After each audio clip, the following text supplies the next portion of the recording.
എല്ലാവർക്കും നമസ്കാരം. പുതിയ വീഡിയോയിലേക്ക് സ്വാഗതം. ജന്തർ മന്ദിറിൽ കഴിഞ്ഞ ദിവസം നടന്ന നീറ്റ് പരീക്ഷാ ക്രമക്കേടുമായി ബന്ധപ്പെട്ട് നടന്ന പ്രൊട്ടസ്റ്റിൽ ഒരു മലയാളിയുടെ പേര് ദേശീയ മാധ്യമങ്ങളൊക്കെ വലിയ രീതിയിൽ പ്രാധാന്യത്തോടു കൂടി ചർച്ച ചെയ്തിരുന്നു. അതായത് മുഹമ്മദ് ഷാജി എന്ന പേരുള്ള അയാളെ നിലമ്പൂർ ഷാജി എന്നും പറയുന്നുണ്ട്. കൊച്ചിയിലും ദുബായിലുമായിട്ട് അബ്രിക് ഓഫ് ഫ്രൈറ്റ്സ് എന്ന് പറയുന്ന ഒരു കാർഗോ കമ്പനി നടത്തുന്ന ഒരു വ്യക്തിയാണ് മുഹമ്മദ് ഷാജി. ഈ മുഹമ്മദ് ഷാജിയെ ദേശീയ മാധ്യമങ്ങളടക്കം വലിയ രീതിയിൽ ചർച്ച ചെയ്യാനുള്ള കാരണം എന്താണെന്ന് ഞാൻ വിശദമായി പറഞ്ഞുതരാം. അതുമായി ബന്ധപ്പെട്ട് ചില വിവാദങ്ങളും ഇപ്പോൾ പുറത്തു വന്നിട്ടുണ്ട്.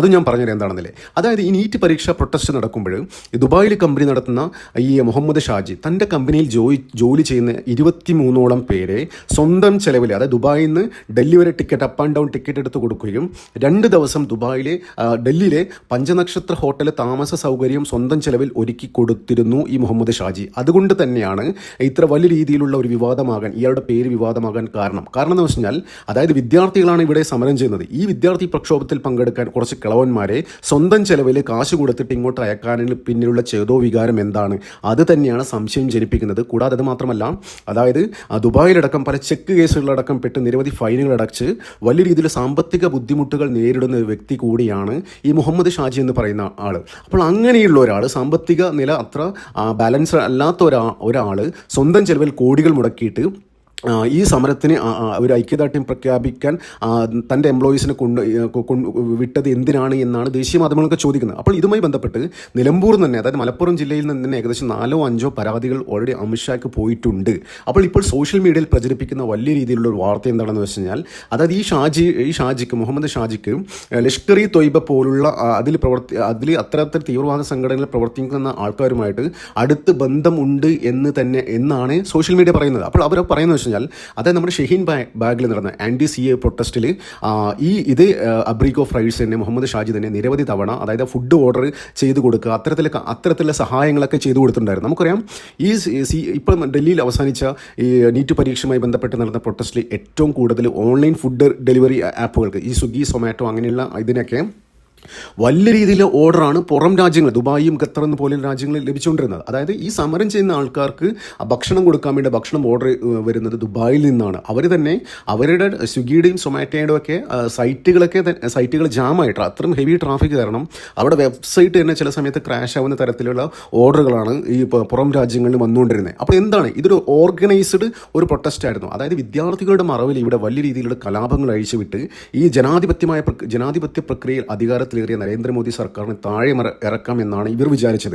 പക്ഷേ അത് എന്താ പറയുക, സർക്കാരിൻ്റെ BJP നേതൃത്വത്തിൻ്റെയും ഉചിതമായ ബുദ്ധിപൂർവമായ ഇടപെടലുകൾ ഉള്ളതുകൊണ്ട് വലിയ രീതിയിൽ രാജ്യത്തൊരു കലാപം ഉണ്ടാക്കാൻ അവർക്ക് സാധിച്ചില്ല. അവർ ഉദ്ദേശം എന്താണെന്ന് വെച്ച് കഴിഞ്ഞാൽ, അവിടെ വിദ്യാർത്ഥികളുടെ പേര് സമരം ചെയ്തിട്ട് അതിലേക്ക് ഈ ജിഹാദി എലമെൻറ്റ്സ് നുഴഞ്ഞു കയറുകയും കുറച്ച് ദിവസം അവിടെ സമരം ചെയ്ത് ഒരു ജെന്യൂനായ വിദ്യാർത്ഥികളെ ഒരു രക്തസാക്ഷികളാകുകയും ചെയ്തു കഴിഞ്ഞാൽ സോഷ്യൽ മീഡിയയിൽ വലിയ രീതിയിൽ സോഷ്യൽ മീഡിയ സ്വാധീനം ഉപയോഗിച്ചിട്ട് രാജ്യം മൊത്തം കലാപം ഉണ്ടാക്കാം എന്നാണ് അവർ പ്ലാൻ ചെയ്തത്. അതായത് നമ്മൾ ബംഗ്ലാദേശിലും നേപ്പാളിലൊക്കെ കണ്ടില്ലേ, സമാനമായ രീതിയിൽ തന്നെയാണ് ഇവിടെയും നടത്താൻ ശ്രമിച്ചത്. ഇപ്പം നമ്മൾ ബംഗ്ലാദേശിൽ എന്താ കണ്ടേ, ബംഗ്ലാദേശിൽ ആദ്യം വിദ്യാർത്ഥികളാണ് സമരത്തിൽ ഇറങ്ങിയത്. പിന്നീടാണ് ജമാഅത്തെ ഇസ്ലാമി ഹൈജാക്ക് ചെയ്തിട്ട് അതിനെ വലിയ രീതിയിലുള്ള ഒരു പ്രക്ഷോഭമാക്കി മാറ്റി ഷെയ്ഖ് ഹസീനയ്ക്ക് രാജ്യം വിടേണ്ട ഒരു അവസ്ഥ വന്നത്. അപ്പോൾ ആ സമയത്ത് വിദേശത്ത് നിന്നടക്കം, ഇവിടെ നമ്മുടെ കേരളത്തിലെ മലയാളികളടക്കം ഈ ബംഗ്ലാദേശി പ്രൊട്ടസ്റ്റേഴ്സിന് വേണ്ടിയിട്ട് അവിടുത്തെ ഓൺലൈൻ ഫുഡ് ഡെലിവറികളിലൂടെ എന്താ പറയുക, ഫുഡ് ഓർഡർ ചെയ്ത് കൊടുത്തിരുന്നു.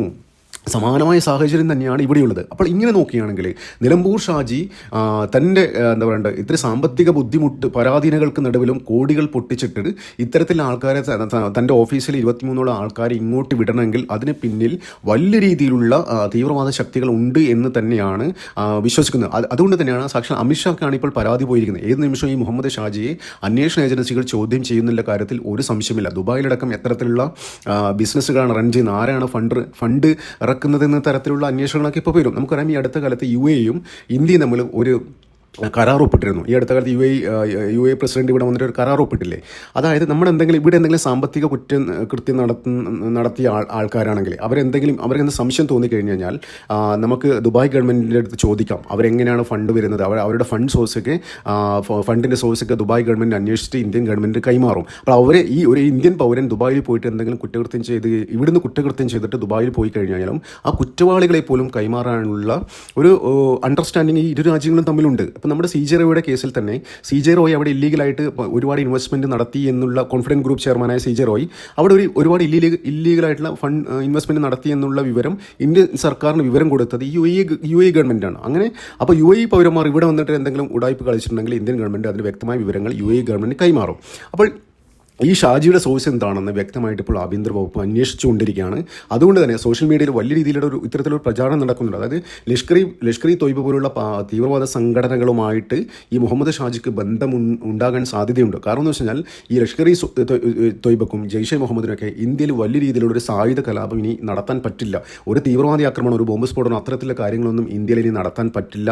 അങ്ങനെ നടത്തിക്കഴിഞ്ഞ് കഴിഞ്ഞാൽ പണി കിട്ടുന്ന അവർക്ക് ഈ ഓപ്പറേഷൻ സിന്ദൂറിൽ തന്നെ മനസ്സിലായി. അതായത് പെഹൽഗാം ഒരു ഭീകരാക്രമണം അവരുടെ അവസാനത്തെ ഇത്തരത്തിലുള്ള ഒരു ആക്രമണമായിരുന്നു. ഇനി അവർ ഒരിക്കലും അത്തരത്തിലുള്ള ഒരു നടപടിക്ക് അവർ നിൽക്കില്ല. നിന്ന് കഴിഞ്ഞ് കഴിഞ്ഞാൽ പാകിസ്ഥാൻ ഗവൺമെൻറ്റിന് സപ്പോർട്ട് കൊടുക്കില്ല. നിന്ന് കഴിഞ്ഞ് കഴിഞ്ഞാൽ ഓപ്പറേഷൻ സിന്ദൂർ പോലുള്ള അതിമാരക അതുക്കും മേലുള്ള കാര്യങ്ങളായിരിക്കും ഇനി ഇന്ത്യയുടെ ഭാഗത്തുനിന്നുണ്ടാകുന്ന നടപടിയായിരിക്കും ഇന്ത്യയുടെ ഭാഗത്തുനിന്നുണ്ടാകുക എന്ന് ഇന്ത്യ ഒഫീഷ്യലായിട്ട് പറഞ്ഞിരിക്കുകയാണ്. അപ്പോൾ ഒരു തരത്തിലും പാകിസ്ഥാനിൽ നിന്ന് അത്തരത്തിലുള്ള ഇന്ത്യയെ ഇങ്ങനെ ബോംബ് പൊട്ടിച്ചിട്ടോ ഇന്ത്യക്കാർ ഇങ്ങനെ പെഹൽഗാം പോലുള്ള സംഭവങ്ങളോ ഇനി ഉണ്ടാക്കാൻ പാടില്ല എന്ന് പാകിസ്ഥാൻ ഗവൺമെൻറ് ഇതിനെ തീവ്രവാദ സംഘടനകൾക്ക് നിർദ്ദേശം നൽകിയിട്ടുണ്ടായിരുന്നു. അത്തരം വാർത്തകളൊക്കെ അന്തർദേശീയ മാധ്യമങ്ങളൊക്കെ വന്നിരുന്നു. അപ്പോൾ ഇത്തരം കാര്യങ്ങളിലൂടെ ഇന്ത്യയെ അസ്ഥിരപ്പെടുത്താൻ കഴിയില്ല. പക്ഷേ വേറെ കുറുക്കു വഴികൾ ഉപയോഗിച്ചിട്ടാണ് ഇത്തരത്തിലുള്ള ഒരു തീവ്രവാദ പ്രവർത്തനം ഇന്ത്യയിൽ ഇപ്പോൾ ഇത്തരം സംഘടനകൾ നടത്തുന്നു. അപ്പോൾ അതിന് വേണ്ടിയിട്ട് ഈ പലതരം ഇന്ത്യയിലുള്ള ആൾക്കാരെ തന്നെ സ്വാധീനിച്ചിട്ട് ഇത്തരത്തിലുള്ള പല ആക്ടിവിറ്റീസും പല ആൾക്കാരും ഈ നമ്മുടെ ആൻറ്റി നാഷണൽ ഒരു ആക്ടിവിറ്റി ഇവിടെ നടത്തുന്നുണ്ട്. ചെറിയ എന്ത് സ്പാർക്ക് ഉണ്ടാകുമ്പോൾ അതിനെ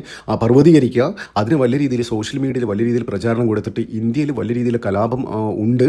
അതായത് സാധാരണ ന്യൂനപക്ഷങ്ങൾക്കൊക്കെ ഇവിടെ ജീവിക്കാൻ പറ്റാത്ത അവസ്ഥയാണ്. ഇവിടെ ജീവിക്കാൻ പറ്റാത്ത സാഹചര്യത്തിലാണ് സർക്കാർ ഒരു തരത്തിലും ജനങ്ങൾക്ക് വേണ്ടി ഒരു കാര്യം ചെയ്യുന്നില്ല എന്നൊക്കെ വലിയ രീതിയിൽ സോഷ്യൽ മീഡിയയിൽ പ്രചാരണം നടത്താൻ വേണ്ടി തന്നെ വലിയൊരു വിങ് ഉണ്ട്. അതായത് പ്രത്യേകിച്ച് ദുബായ്, ഖത്തർ ഇതൊക്കെ കേന്ദ്രീകരിച്ചാണ് ഇത്തരം കാര്യങ്ങളൊക്കെ നടക്കുന്നത്. അപ്പോൾ എന്ത് തന്നെയായാലും അതിൻ്റെ ഭാഗമാണോ, ആ ഒരു നെക്സസിൻ്റെ ഭാഗമാണോ മുഹമ്മദ് ഷാജി എന്ന് സോഷ്യൽ മീഡിയ സംശയിക്കുന്നു. പലതരത്തിലും പല ആൾക്കാരൊക്കെ പറയുന്നുണ്ട്. അതായത് ഈ ഷാജിയെ സംബന്ധിച്ചിടത്തോളം കൊച്ചിയിലൊക്കെ അനവധി കമ്പനികളൊക്കെ ഉണ്ട്. അതായത് അതിൻ്റെ വിശദാംശങ്ങളൊന്നും ആരും പുറത്തുവിടുന്നില്ല ഇപ്പോൾ. എന്ത് തന്നെയാലും ഈ നീറ്റ് പരീക്ഷാ ക്രമക്കേടുമായി ബന്ധപ്പെട്ട് നടന്ന പ്രൊട്ടസ്റ്റിൽ തൻ്റെ ഓഫീസിൽ 23ഓളം പേരെ സ്വന്തം ചെലവിൽ ഏകദേശം കോടികൾ മുടക്കിയിട്ട് ഇത്തരത്തിൽ അയക്കണമെന്നൊന്നും ആലോചിക്കുക. എന്തായിരിക്കും ചേതോവികാരം? അതൊരിക്കലും അതിനൊരു ഐക്യദാർഢ്യം പ്രഖ്യാപിക്കാൻ വേണ്ടി മാത്രമായിരിക്കില്ല. അതിൻ്റെ പിന്നിൽ ഗൂഢമായ ലക്ഷ്യങ്ങളുണ്ട്.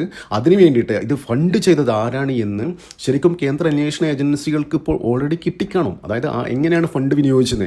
ഞാൻ നേരത്തെ പറഞ്ഞ മാതിരി ഇന്ത്യയും UAEയും തമ്മിൽ ഇത്തരത്തിലുള്ള ഒരു ഡീല് ഒരു ഡീലുള്ള സ്ഥിതിക്ക് ഓഫ് കോഴ്സ് എന്തായാലും ഇന്ത്യ ഗവൺമെൻറ് ഈ പ്രൊട്ടസ്റ്റിന് പിന്നിൽ പ്രവർത്തിച്ച ഫണ്ട് ഒഴുക്കി എല്ലാവരും നിരീക്ഷിക്കും. ദുബായിൽ നിന്നായാലും ഫുഡ് ഓർഡർ ചെയ്ത ആളെപ്പോലും അവൻ്റെ എല്ലാ പിൻകോഡടക്കം ഇഴകീറി പരിശോധിക്കും ഇന്ത്യയിലെ അന്വേഷണ ഏജൻസികൾ. കാരണം എന്ന് വെച്ചാൽ ഇത് വളരെ ഗൗരവമായിട്ട് തന്നെയാണ് അന്വേഷണ ഏജൻസികൾ എടുത്തിരിക്കുന്നത്.